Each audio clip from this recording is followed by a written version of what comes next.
Hello everyone, Obata here, and today we're playing a game called It Paints Me.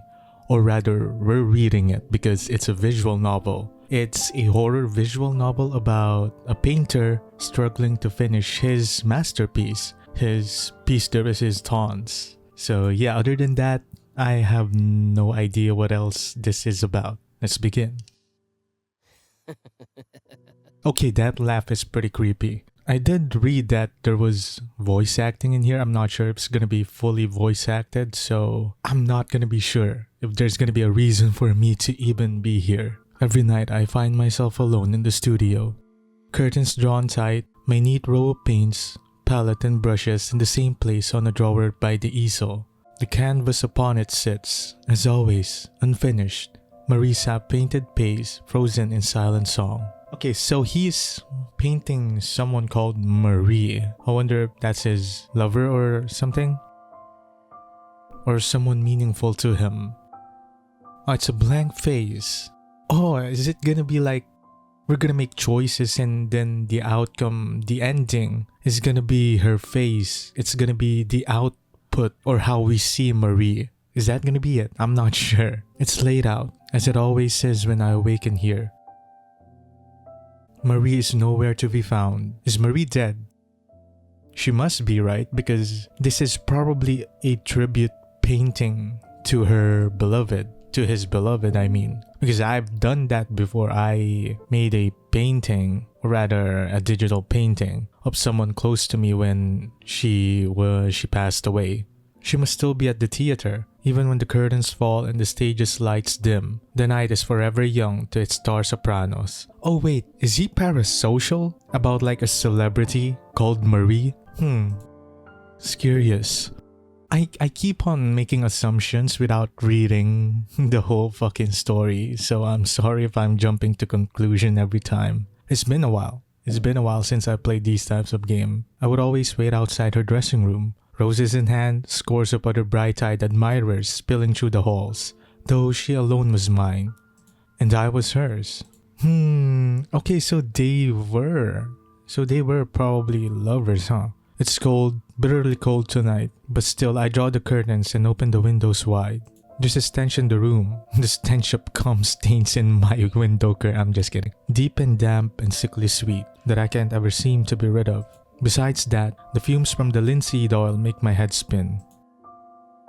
Like every night, I measure out my paints, arranging the small dabs of colors on my palette. Palette? I don't know how to pronounce that, I'm sorry. From the lightest to darkest, titanium white and cadmium yellow, to corpse brown and lamp black. Oh, I think I've seen like a, what do you call this? A YouTube short from Zach D Films about how brown paint was made. They actually used mummified ashes and then mixed it with like some sort of oil or water. And then they make the color brown. That was used for the skin tone, for painting the skin. Which yeah, and that was fucking creepy. And when it ran out, they revealed it to the people, and a lot of the people, some of the people have buried the oil paint, the container that they used in order to pay respects to the dead person that was used for that painting. I wet my brush with oil and gently start mixing the pigments.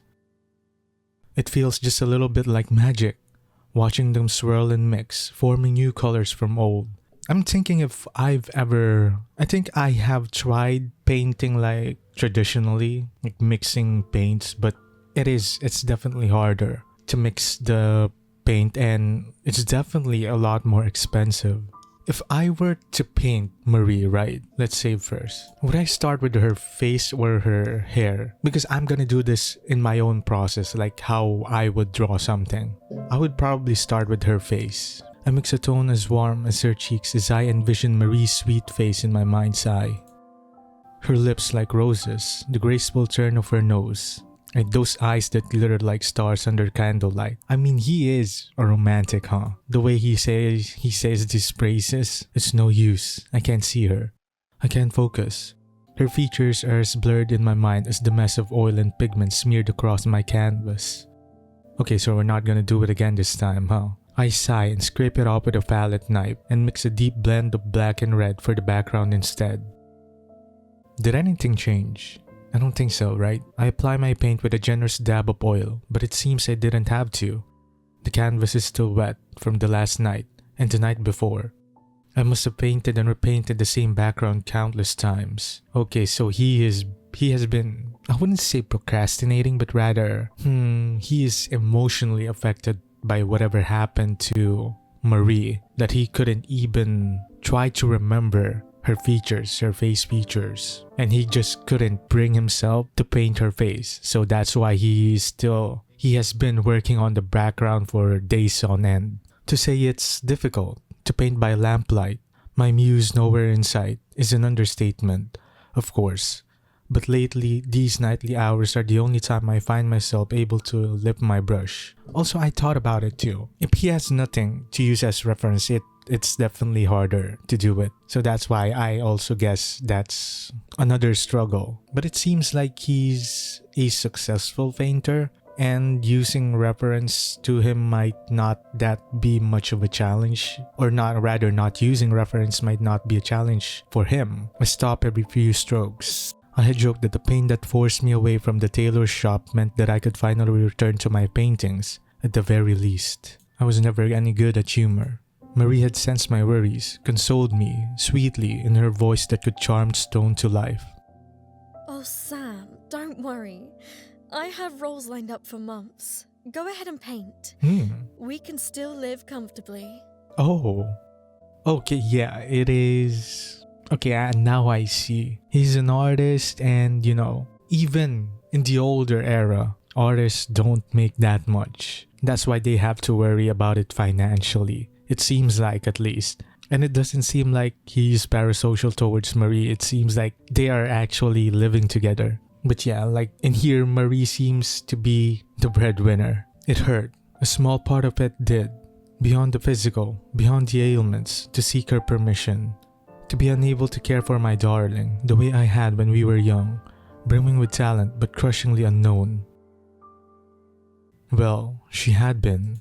I was and still am nothing. Okay, that's actually sad. Like, for your partner to be to have achieved so much in life already, and yet you're still struggling, especially as an artist. Like, it's hard to make it as an artist. And then your partner is this successful opera singer, and you're both artists. And in a way, there's some sort of jealousy between those. So that's why it's I feel like it's hard to have a relationship if both of you are artists, especially if both of you are in the sense of not visual art, but rather Sam, he's a painter. But when it comes to Marie, she's an opera singer. So if Sam had a painter lover and she's much more successful, I feel like there would be some sort of jealousy there. But in here, it's just a normal, one is achieving a lot and the other one is underachieving. So there is that rift between them. I would know because I am an underachiever too. And it feels like I don't deserve happiness or I don't deserve anyone. But perhaps finally, it would now be my turn to bring my vision to the world. Yet, I also like this one. He still has hope. I feel like I want to leave my mark in the world. That's my goal, at least, in life. If only it didn't hurt so damn much. Oh yeah, because Marie is gone, probably. Time passes and I still don't manage more than a few strokes. A small patch of dark over an already wet canvas. Or perhaps time hasn't passed at all. The broken clock on the wall would suggest as much. Perhaps the seconds have lain still. The world outside unchanging and I, the only thing that moves. Have I moved? Is repeating the same brushstrokes like clockwork dull movement? I shiver and sigh. Perhaps sleep would be a better endeavor. Perhaps the next night will meet more success. Yeah, I kinda know that struggle too. When your mind is filled with doubts in yourself, I would also struggle to finish something. I mean, that's why it takes me a long time to do art, because it drains me so much, and unless I feel ironically enough, my depression actually fuels me to draw more. Is that you get me? Emotions fuels me to draw more. When I feel kind of pissed off. Like, I have this spike of energy to just draw something, to just paint something. When I feel like really down, I just have this spike of energy to just start drawing something. I stand, setting aside my paints and palette, and slowly move to shut the windows. I stop. There, out in the front garden, barely lit by a street lamp, stands a figure that can only be Marie. Now he's seeing things. She bids goodbye to another figure. Oh, maybe they broke up. Tall and broad-shouldered. And then she laughs. A beautiful laugh. A heartfelt laugh. And embraces him before he makes his reluctant exit on a carriage stopped by the gate. For a moment, I don't know what to think. A friend. A co-star. Perhaps an amiable tenor she mentioned every now and then. I didn't see his face, but Marie's social circle had always eclipsed my own. It must be, but why would he come to our home? Why would she laugh that way? In the garden, in the midst of walking on the front door, humming to herself, Marie suddenly looks up. For a moment, her eyes go wide, and she blinks as if shaking herself from a daze. Or did she see us? Did she see us that we saw him with her? We saw her with him, I mean. I instinctively step back from the windows. Perhaps it's guilt that makes me do so. Marie's finally home and... oh, I missed her so. How could the first thing I think upon seeing my darling be the worst thoughts my mind could conjure? For the first time in many, many nights, I feel just well enough to leave the studio. I'll prepare Marie a pot of her favorite chamomile tea. I'll listen as she tells me of the nights, the theater, the 1,000 small anecdotes she never runs out of. And maybe, just maybe, ask her again to sit for a portrait for me, like she used to. I wonder what happened. Like, is she sick of us being this useless artist? Is that it? The house feels larger than it used to. Or is she dead? I still don't know which is more painful. The fact that she's gone or the fact that she's moved on with another person. Perhaps I shouldn't, to be fair, if you love her, let her go or something like that. If she becomes more happy with another person, then why trap her in your relationship? Perhaps I was shut in the studios too long. Still, how could I so quickly become a stranger to my own home? The memories are fuzzy. The years blur together like washed-up oil colors. My mother and I, carrying our sparse luggage, stepping inside for the first time. My stepfather laughing, his elbows on the breakfast table, chattering over something he'd read in the paper. Then silent hallways and empty rooms. And then myself, welcoming my new bride to these solitary halls, hanging our newly taken portraits above the mantel. The walls are barren now. I feel the walls in the dark, leaving sticky trails of paint behind, tracing the places where I used to hang. Oh, these are the paintings. Oh, okay, the first thing I said was paintings, so it's not gonna be photographs, so I'm gonna stick with the paintings. Let's go with that, because that's what I said first. The paintings I'd framed, the seaside landscape I painted on our honeymoon, the watercolor sketch of Marie that couldn't hope to capture the sheen of her hair, the still life of candles and flowers that had wilted because I took so long to finish. Oh, that's beautiful. Even the painting of roses in a vase, the first gift I had ever given her. I wanted to bring you some flowers, but I was afraid they would wilt before I saw you next. He's from the UK. Oh no, he's British. Oh, they're beautiful, Sam. Oh, this is dreadful. I'm just kidding. The naked walls stare blankly at me. Confused, but with nowhere else to go, I continue through the house. As I walk, I pass the furniture my stepfather left me. The shelves and tables that always seemed so large and grand as a boy, now missing or mantled in thick white linen.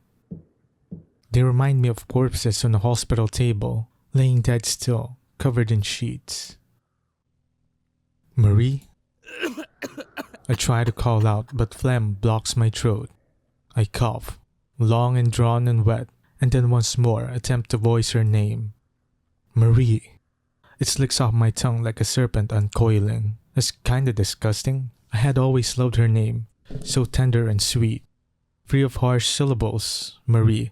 I don't know, man. Marie is too much of a common name. I mean, if it is connected to the love of your life, then I would also think that her name is beautiful too. To me, there's no connection with Marie, so I don't know. It was a name like an impressionist fleur, painted in soft strokes with a fine oil brush. It was the greatest joy in the world to join my name to hers. Silence fills the halls, a long drawn-out silence, a held breath. Finally, my darling answers. Oh, it's her. Sam, Marie? is this a dream? Why? How come? Why do you seem so shocked? I cough again, another long wet trail dipping from my lips. Is it a good dream, darling? Is it a good dream, darling? Okay, he was gonna speak. Okay, I'm sorry. I don't know. It feels like a nightmare. Wait, what do you mean? Are they alive? Are they dead?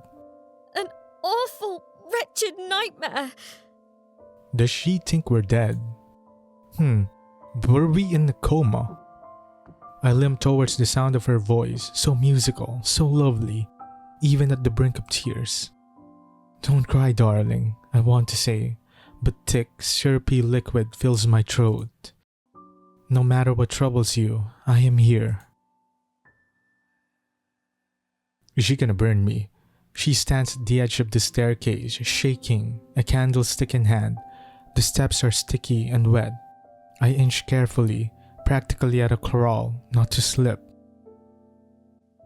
My darling lifts the candle as I approach. In the dark of the house, its flickering flames almost blinds me. Oh, the flashbang. I'm sorry about that. I don't see the expression on her face as she screams. What happened? Are we a monster? Marie? Where are you, my darling? What happened? Every word feels like a dagger puncturing my throat. I limp down each hall, leaving a trail of steps that feel damp and heavy, slick and wet. Did we become the monster from I Have No Mouth and I Must Scream? And she saw us. I tried the door to our bedroom. No, Marie's room. I had started sleeping in the spare one when my coughing fits would wake her in the night. It was cold, so cold, alone, but my darling needed her rest. Okay, that's kinda sad. So we are the ones sick. So I thought Marie was the one who's dead. Turns out we were the ones dying. The knob is slick and hard to twist, my hand slipping on the brass. Finally, I managed to push the door open. Though it's completely dark when I peer inside, I know it is empty. No warmth, no flesh, no sound of sweet breath within. Were we just hallucinating? I continue down the hall. I trudge, my steps heavy and wet. They keep on using the word wet. What's with the obsession of the wet? Making a snail trail while I'm walking, trying not to slip over the thick, slick surface. Marie, what's wrong, darling? I wonder what. Please come out. I don't understand. The dining room is empty, truly empty. The shelves where the china and silverware were once neatly stacked now gape hollow. The walnut table is covered in thick white sheet, the matching set of chairs removed. Oh, is this house abandoned now? And were the ghosts in here? I rest against the blanketed table. My hand leaves a ruddy smear against the sheet. It must be more paint, though it's hard to make out in the dark. I needed spectacles for quite some time, but Marie never had liked the bookish type. I continue on through with the familiar yet unfamiliar house. My steps trained and slow, my breaths short, sticky and... God, stop it with the wet. What's... Marie! Where are you? Why are we so wet? Oh, Marie! It hurts! Won't you come to me? Did we become a monster? Did we become like a monster that's just like dripping in paint? That would actually be cool. A monster that secretes paint, oil paint. When we milk our own nipples, it's gonna be paint too. I hear the front door slam shut. It must be freezing cold out. Why has she gone to the garden? I tread to the sound with new urgency, uncaring of the sticky wet, goddamn wet, forgetting for just a moment the pain that snaps and burns through my flesh. I reach for the oily damp knob. The way they describe the objects Sam, here. Please. Am I a monster, Marie? What the fuck is your problem? Her voice rings from behind the door. I don't understand, darling. Have I done something to upset you? Yeah, I'm also confused. Are all women like this? Why do they cry so much? It's getting annoying. I'm just kidding. Her sobs echo loudly. I never thought an ugly sound. Okay, that's kind of harsh. I never thought an ugly sound could come from my darling's lips. But her words. She's an ugly I love you, crier. Sam. I always will. But I can't bear to see you like this. Why? What happened to us? I beg of you. Return to where you came. You say this like I'm a demon, like I became a demon. What the fuck is wrong with you, Marie? You can't be here. I've moved on now. Oh. Are we a ghost now? What? Return where? Hmm. Dearest, you aren't making any sense. Am I not aware that I'm dead? Moved on. I'm your husband, Marie. What on earth is there to move on from? Yeah. Please remember, Sam. The accident wasn't your fault, Sam. You were ill. You were ill for a long, long time. And you never recovered. You say that, but you still haven't confirmed that I'm dead. I know I'm unwell, Marie. Yeah, see? But you said we would still... Are you leaving me? Because I can't care for you anymore? Is that it? You left me. Okay, so that You're does dead, mean... Sam. Yep, that confirms it. We're dead. You've been dead for more than a year. Then why are you flirting with an... I mean, to be fair, it's her right to, find her own happiness now that we're gone. If this is a joke, darling, it's a cruel one. I wouldn't stop her. If I marry someone and then I die, I'm not gonna stop her from, finding her own happiness when I'm gone. Do you want me dead? Is that it? Am I better off dead to you? I mean, just accept the fact that you're dead, Sam. I mean, to be fair, that would be a difficult fact to take. To just suddenly someone telling that you're dead. Even when you have this consciousness that you're still alive, that you're still walking in this world. But when someone tells you that, hey, you're dead, it's just a shock. My darling does nothing but sob behind the door. She was an ugly crier. How quickly I regret my words. Oh, if only I could see her face, look into her eyes, reassure her, and see that she loves me still. I twist the knob with slick, oily hands. No! Don't come out! Please! Why is she afraid of me? I mean, I feel like if I were to talk to a dead, person, to a dead loved one, I would calmly tell them hey, you're dead, let's talk this out, let's have some closure. On the other end, with a sharp gasp, my darling grasped the knob close, pushing the weight of her small frame against the weathered wood. Don't come out! I mean, I'm not coming out, I'm coming in. Should I let her go or should I force the door open? I feel like in Sam's... Okay, if I choose to let her go, it's my choice. But if I force the door open, it's like we're acting as Sam because he still can't accept the fact that he's dead. So I'm choosing to force the door open first because we're acting like Sam here. But this one is what I would choose if this was me personally. Let's force the door open. No. Not until you tell me what's going on. Yeah, because if I was Sam, I would also want to know what the fuck just happened. Why is she saying that I'm dead? Are you leaving me, darling? After everything? Yeah, because clearly Sam is just confused. I need you.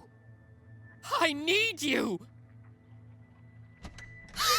British people and their clinginess. My darling utters a sharp cry as the hinges groan against the frame, loosening her grip as she stumbles back onto the cobblestone path. I instantly forget the sharp words as I limp towards her side. Marie, are you alright? I'm so sorry. What is she gonna say? Is it something hurtful? Stop it, Sam. Okay, just tell me what happened, woman. I'll keep you alive. Every time I sing, I'll sing for you.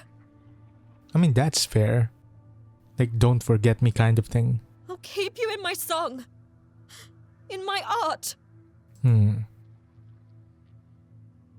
Oh, so maybe that's why they were financially struggling because Sam cannot paint anymore due to his illness. I see now. Oh, but it hurts. Her shrill voice grates against the ooze spilling forth from my ears. It hurts. It hurts! Oh, that's nice voice acting though. My head rings. My chest is a hollow cavity, slippery and... I refuse to say that anymore. Flowing with hot, sickly fluid.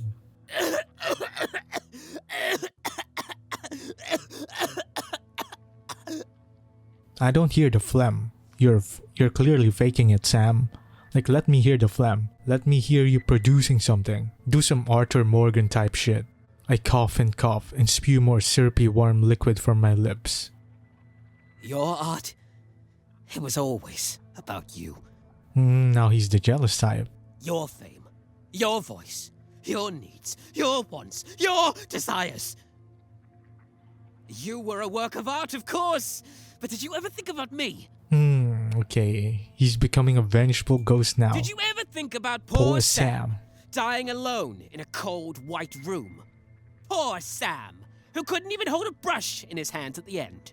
Okay, I kind of feel bad about Sam now. Poor Sam, left to rot into nothing. But to be fair, I guess you're dead now, but it's kind of hard to tell that to someone, right? A year was all it took for you to forget me. I mean, what do you want? It's a year. A year is fucking long, Sam. Shut up. I'm shaking her, leaving smears of dark, muddy paint over her pale shoulders. The next moment, she breaks from me, running blindly into the street. Oh no, I don't like where this is going. Yup, the carriage doesn't stop for her. Of course it doesn't. And now we're both dead. My dearest is a whip of dark curls, a black gown billowing in the night like a shade. She should be light as a breath, soft as mist. Okay, that's kind of fucked up. But the song that comes is the scream of her breaking bones, her ripping flesh, the breath that leaves her lungs. Oh, do you know like the breaking wheel or whatever? It's like a old punishment where you put someone on a wheel and then you beat them to death. Ha! But every sound my darling makes is beautiful. Okay, Sam, you are a psychopath. I scoop her mass of flesh and deep crimson hair in my arms. Her blood pools around me, syrupy and dark, a color so deep no artist's pigment could hope to capture. The purest scarlet or vermilion red, a dull stain in comparison. It is not Sam that I see staring back in the deep pool of our blood. It's her. Oh, that's cool. I like that. Wait, did we ever finish the painting though? My darling is a lovely creature, even broken. I gently carry her up the steps, one slick, damp, crooked step at a time, setting her mass of jutted bone, of viscera and flesh, on the velvet seat in my studio. The fabric soaks it deep, so very deep. It's dark, as it is every night. I leave the lamps unlit, the windows shut tight. How strange that the stench of linseed oil ever bothered me. After all, I no longer breathe. Okay, now he has accepted it. But now, Marie is dead too. My darling sits still, ever so still. Not a breath escaping her broken flesh. What a lovely Oh, okay, that's kinda fucked up, man. Sam is the type of guy who would paint a dead person, huh? What a lovely motto. Oh, what a wonderful thing. All the more beautiful now that it surely hurts to sing. Oh, icon of agony. Oh, that is cool. It is agony to hold a brush. It always does. But I can bear it. That's cool. Is that supposed to be... I think that's supposed to be Maria. But why does it show the lungs? Like it's a reflection of ourselves. After all, who can truly create without pain? See? I hate that this cringy ass line resonated with what I said before. Like when I'm being emotional, I have this energy to just create something, to just draw something or whatever. I hate it. I hate it. But oh, that's cool. Oh, that's really pretty, huh? I like that. Oh, that is cool. I low-key want to recreate that. I low-key want to draw a fan art of that. That is cool. Ending 1, Muse. Let's see the other ending then. This is the only choice we have. Let her go. Let's let her go then. I let go of the door, my hands slicking off its oily surface. Forgive me, Marie. I can see that you don't want to speak to me right now. Let's accept that we're dead. But whenever you do, whatever this is about, I'll be waiting in the studio. Is she gonna come after us and like explain it to us what happened? I leave the door. I leave my darling alone, sobbing in the garden. It's dark, so very dark, but dawn will soon paint that dim black sky. I retrace my slick footsteps through the hall, up the staircase, one trudging damp step at a time. Spirits, it hurts. It burns. I feel no breath in my lungs. My chest could be a hollow cavity, slippery and spilling with hot, sickly fluid. It hurts. Oh, it hurts. Okay, yeah. I stagger into a tall sheet-covered object, the linen sliding off with the grasp of my clumsy, slick fingers. It's Marie's floor-length mirror. Can we see ourselves? No. Oh no. Oh no, there's no reflection, huh? No, no, no, no, no, no, no, no, no, no! Yeah. The sudden realization. Oh no, no, no, no. It's a reflection of ourselves. Also, that is us then. I see.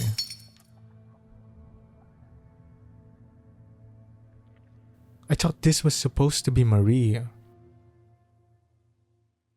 But I guess that is us because, you know, the lungs and all. I'm in the studio, a dark, dim studio, as empty as it is every night. The curtains are shut, the lamps are unlit. My palette is a mess of murky colors, rust reds, corpse browns, a musky, sickly, sweetly rotting stench fills the room. I don't know why the smell of linseed oil ever bothered me. After all, I no longer breathe. The handle of the door turns behind me. Slowly, it creaks open, and a figure steps inside. It's Marie. Oh, it's me.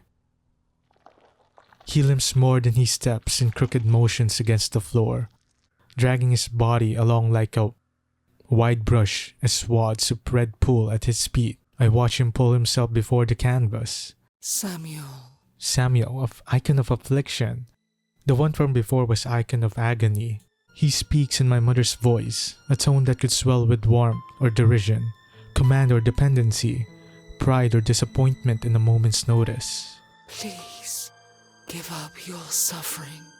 Give up this. Come back to the earth with me. Okay, Mother. My hands are too slick to hold my brush. I stab it into my flesh and fix between my bones. Then dip the bristles into his blood. Whose blood? My blood? Sammy. Icon of Algacia? What the fuck is Algacia? He speaks in my stepfather's voice, but without laughter or joy. In the same cadence, I imagine him talking his last breath, crimson staining his uniform, the dog tag cold around his neck. Okay, Don't so suffer anymore, Sam. You are nothing already. that's kind of rude. Forget your pain. Return to the void with us. I mean, I guess that's like a more peaceful way to go. Like your loved ones who are already gone coming for you and giving you disclosure that you're already dead. That's a lot better than the first ending. My brush is drying. I plunge it into his chest, wetted with his oily breath. Sam? Oh, it's the Icon of Agony again. Oh, so the Icon of Agony is Sam's voice. He speaks with my voice, hoarse and raspy and tired. So very, very tired. This won't make you worthy of love. Not the world's, not Marie's, not your friends or peers or critics. Come back to our grave. End our suffering. You know I don't do this for love. What do I do this for then? My question is, are we just a spirit right now, or are we like this walking corpse? Because if we are this walking corpse, that would be cool. I guess we are the walking corpse. Because Marie was so scared of us, and when we looked to the mirror, we saw that sickly body of ours. I clean my brush with the paint thinner, knocking over the jar as it spills across the drawer and onto the soaking floor. I dry the bristles on my worn, rotting shirt, then soak it in the thick, white mucus of his tears.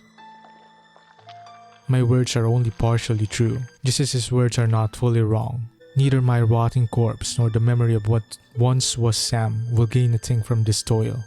I paint the hours away, or perhaps take no time at all. The clock on the wall never turns its hands, suggesting that the world lies still. The seconds never pass, and I am the only thing that moves within it. It hurts. Oh, it hurts. Heavy, syrupy tears flood my vision, fill my throat, my chest, choking me. Every movement of my hand leaves cracks in what's left of my brittle bones. He stares at me all the while, silent, still, like a mirror. If I loved him, I would stop. I would crawl to my grave like he wishes. But I love this more than I love myself. What do you love?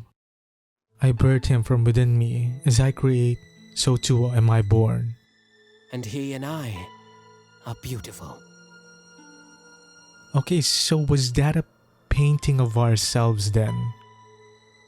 Oh, this one.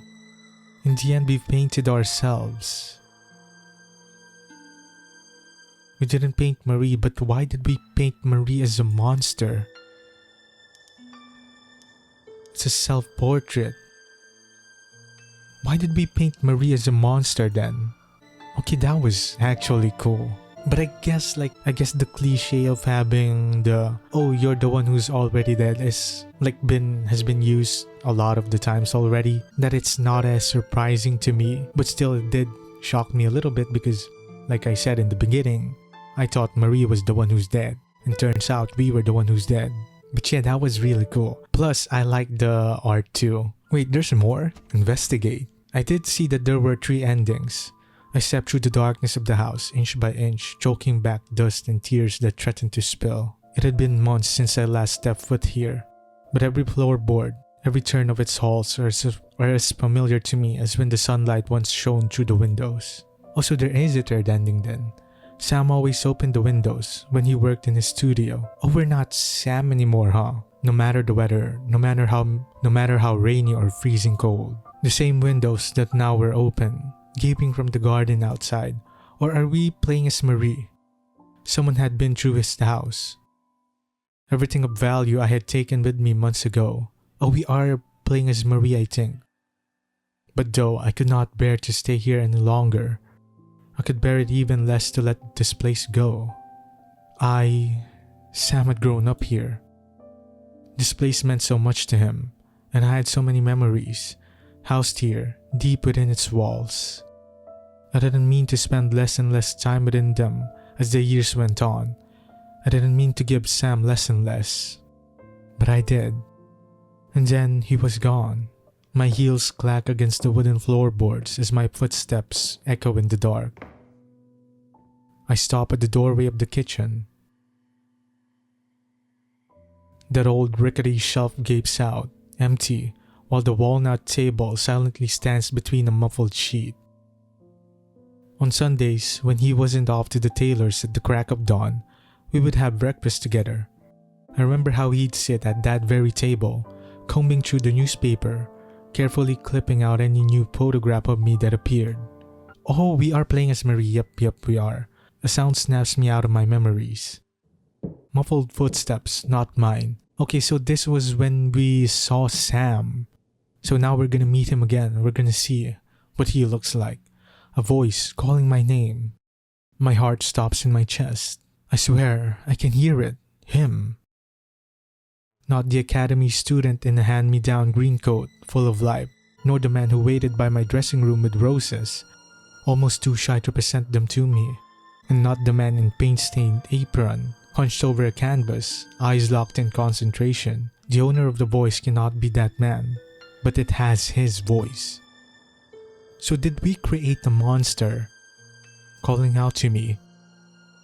Like this desperation that we have to finish a painting created this monster that materialized in front of Marie. Is that what happened? My mind is playing tricks on me. It can't be. We had something to do, so like want or that desperation led to something materializing in the real world as Sam to want to finish that painting. Holding my candlestick tightly, I slowly approached the staircase. It's the same cutscene. Sam? I call, peering into the darkness above me. The outline of a figure stands, its movements slow and haggard. Is this a dream? Yeah, it's the same cutscene. The shape in the darkness coughs and coughs again in wretched pain. I choke back my own sobs in my throat. Is it a good dream, darling? He finally says, I don't know. It feels like a nightmare. An awful, wretched nightmare. yeah, she is definitely insulting Sam's face here. As the figure steps into view, I blink against the flickering candlelight and finally look at him. My darling. Oh, my poor precious Sam. No. What's left of him? Yeah, it's the same one. Ooh, should we scream? No, the thing is, this is what happened before. We screamed and then he chased us. But what if we embrace him now? What would I love happen? you, Sam. I think this is the best ending. Like, just have a conversation that Sam is dead. I say through my tears, climbing the staircase, one shaking step at a time. I always will. My arms meet rotten fabric and broken flesh. My lips meet bone and cold blood. Take me with you. I try to speak, but gag. Don't You cry, darling. You have no conviction, Marie. No matter what troubles you, I am here. I think this is the best ending. The necrophilia, I'm just kidding. But that's kind of fucked up. If that is his corpse, and why is it still here? And why does it have a voice? Singer found out, okay, no, I regret what I said, that is not the best ending. Beloved soprano Marie Claremont's body found in former residence. The pair had no children, okay. Melpomene. What does Melpomene mean? I think that's all the endings. I mean, that was quite the sad story, but like I said, that cliche of the main character, the character we're playing as, is already dead. It's been used a bit too much already, that it didn't surprise me. But yeah, it's still, the artworks are still beautiful. Like, I'm really impressed by the art in here. And the voice acting too, don't forget about that. If someone were to die and their consciousness is still within this world, I guess the first reaction people would have is, you know, scared, shocked, like they've seen the ghost, like literally. Because Sam was already dead. So it's only natural for Marie to be, you know, scared of him. Because Marie was, first of all, not sure if it was actually Sam or an evil spirit. Because let's face it, in this time era or whatever, like a lot of demonic shit have been spreading around. Like a lot of rumors about that have been spreading. So it's natural for Marie to be scared of something like that. And something like that, like literally a corpse. She's seen a corpse. She would be scared of that. So yeah. But the last ending is probably the most, I would say the best, I guess. But still, Marie died. But in the end, I think they went to the afterlife together. Because the first ending, Marie just died and we just took her body with us. And then we don't really know what happened to Marie's soul after that. So yeah. And the second ending, we died alone. But the good thing about that is that Marie survived and lived probably happily, although scarred for life because of this incident. But yeah, it paints me. Really good art, really good voice acting. But the story itself, it's good. It's good. I would say it's good. It got me hooked. Yeah, again, this was Obara. Thank you for watching and I'll see you soon. Goodbye.